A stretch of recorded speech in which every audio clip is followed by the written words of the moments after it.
Be dressed for action and keep your lamps lit. Please be seated.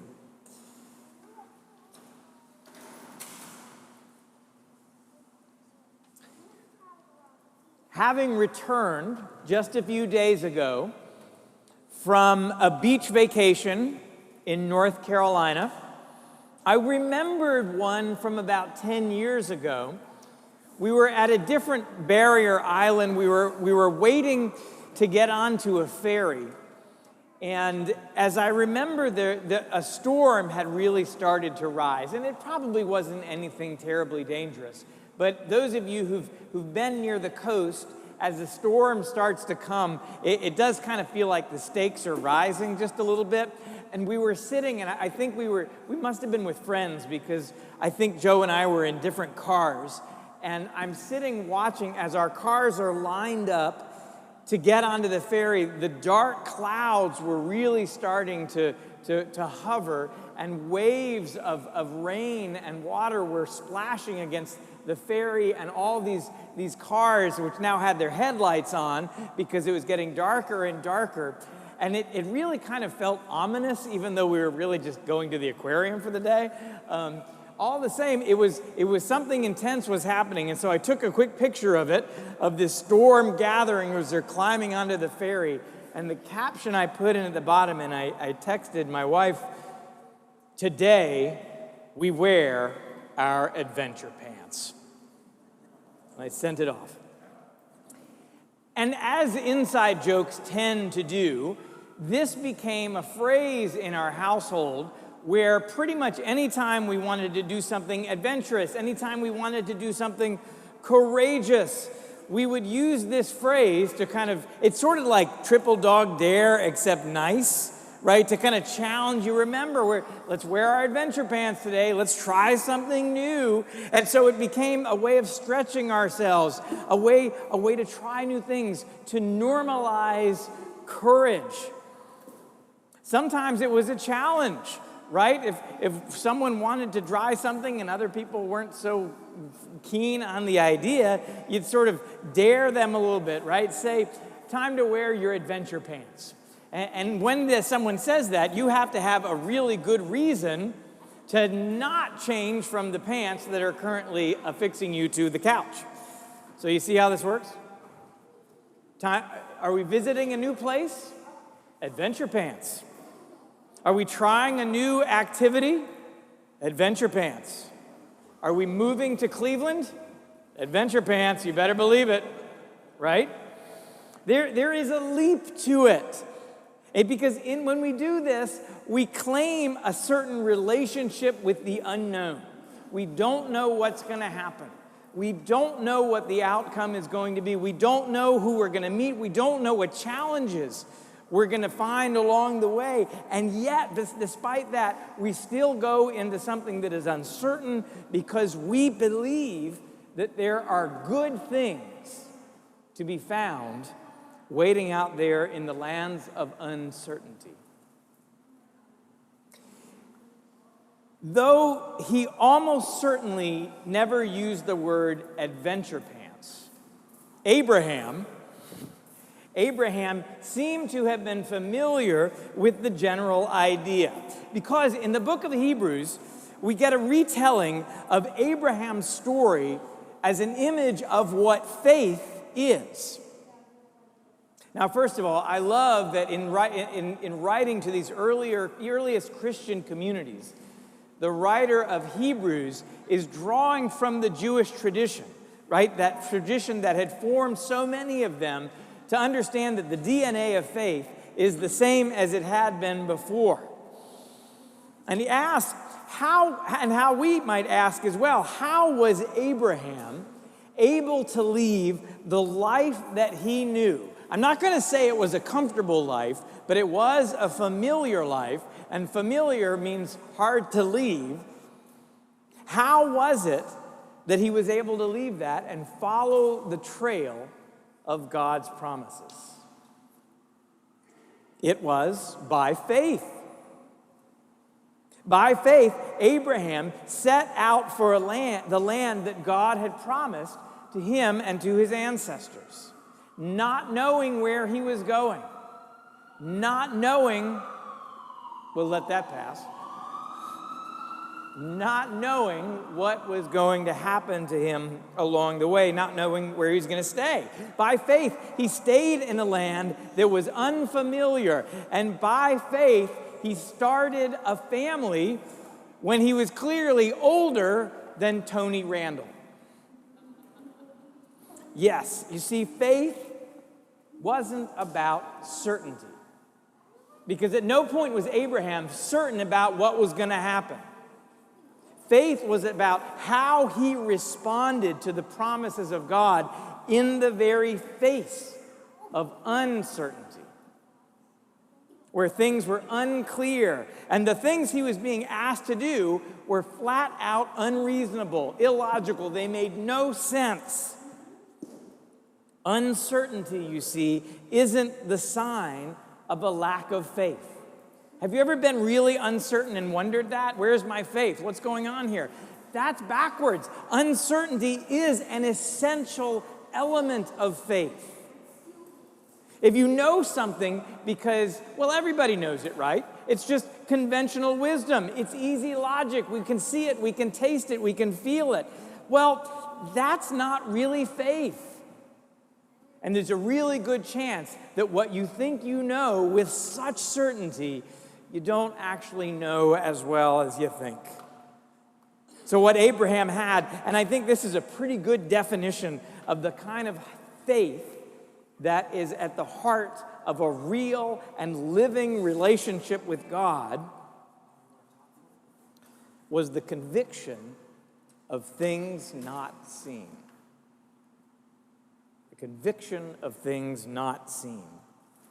So there is this world that Abraham knew. It's the same world that we all know. It's the real world, if you will, where everything is visible and clear and obvious to everyone, supposedly. Yet faith is knowing that there is something else, something beneath the surface that's every bit as real, that is both churning and ready to be made visible and subtly shaping and molding and forming our hearts from that underground place. It's the conviction of things not seen, of the presence of the holy in mysterious and unknowable ways.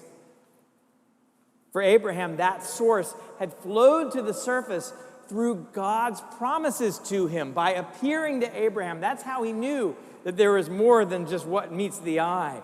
It was by faith that Abraham could see, and I don't mean, remember, that he saw anything with certainty, because that's something different. Rather, Abraham could see reality as God had created it. And so it was by faith that Abraham could understand, and I came across this phrase that for some reason, as many times as I've read this passage, I never fully noticed this. It was like coming across a speed bump, and I found out, wait a minute, that by faith, Abraham could understand that what is seen is made from things that are not visible. What is seen is made from things that are not visible. That's a little different from this binary way of seeing the world, this dualistic seeing the world, where there's the real world with physical bodies and water bills and power plays, and then there's the foo-foo world, right, with all that prayer and incense and, spiritual stuff, right?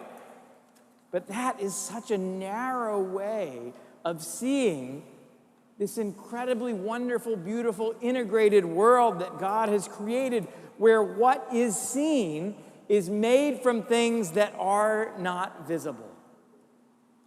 Faith is the capacity to see the world that way, the hunger, the desire, the audacity to see the world that way. That everything we see is the sign of something unseen. That the hidden world is not only real, but dynamic, breathing, churning, gathering, and moving towards something visible.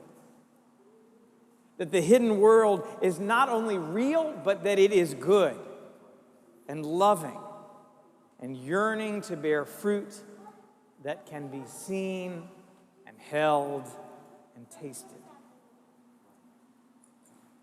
By faith, we see glimpses of this. We see it in those sacramental moments of our lives when we just know that God is present. We see it in the life and death and resurrection of Jesus. We see it not through certainty, but through readiness. Jesus never says things like, here's the answer key, here's the dogma, good luck, right? Memorize this and we'll be good. What he says is things like this morning. He says, be dressed for action. Keep your lamps lit. Keep your heart focused and free. Keep your heart focused on the eternal, not on the things of this world. Faith is not certainty, but it is readiness, a state of watchfulness and awakeness, of readiness to respond to God's surprises, to invitations we don't expect, and calls to go places that are uncertain, unclear, and downright unreasonable, to places that will turn your life upside down, but in so doing might just turn the world right side up. So, knowing the answers and having faith are actually two different things. In life, if we're living faithfully, we're going to have doubt, and we're going to have uncertainty. And yet, despite those things they're just a part of life, holding on to faith, despite those things that are part of life, despite the fact that we're going to have doubt, we're going to have uncertainty, holding on to faith means keeping our adventure pants dry cleaned and ready to put on at a moment's notice. So a few weeks ago, we were back in North Carolina, back on the coast, again with friends. And one of those friends said to me, a few days before we were there, let's get our families and let's take surfing lessons. To which I said, are you kidding me? It's a little late for that, right? I think I'm past the age where I can successfully take a surfing lesson. Well, what do we say to someone who says something like that? Put on your adventure pants, right? Give it a try. So as soon as that was in the air, it's like, all right, we got to do it. We got to do it. All right, so you may be wondering, did I make it up on a surfboard? That's really not the point of the story.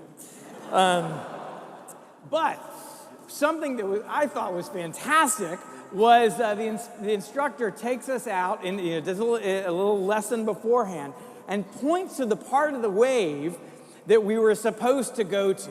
And it wasn't the part that I immediately thought, right? The one with the white caps and the crest that's already sort of the wave you're thinking. Rather, you direct to the place in the wave just before that white cap happens, because that's where the power of the wave really is. And the whole point of surfing is you're attaching to that power and you're letting it guide you.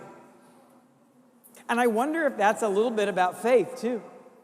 Because faith isn't just knowing that there's an invisible world out there waiting to be known.